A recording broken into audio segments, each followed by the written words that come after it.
Salamlar, vaxtınız xeyir olsun. Mən Adgözəl Lakşin, insan psixologiyası metodisti. Bəzən bilirsiniz, heç nə yolunda getməyə bilər. Nə şəxsi karyera yönümlü, nə ailə qurmaq yönümlü, ümumi bir həyati faktorlar. Amma axarına buraxmaq lazım gərək.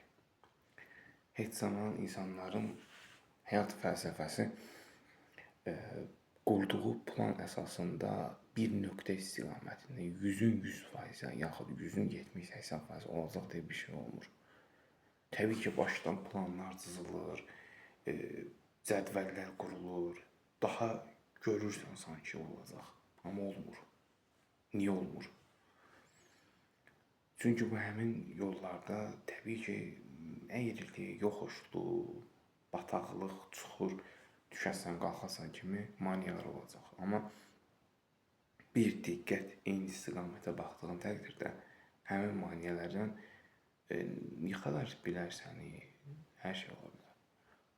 Amma gözünü oradan çəkmədiyin təqdirdə axır əvvəl ora gedib çatırsan.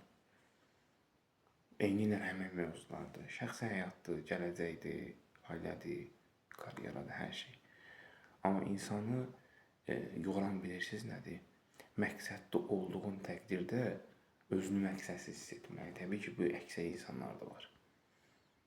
Baxırsan ki, məqsədlidir bu adam, amma düşüncə tərzi o qədər pessimist, o qədər qapalıdır ki, olan qalan hədəflərdə sıfır puç olur. Çalışın siz olun yolunuz izinizi.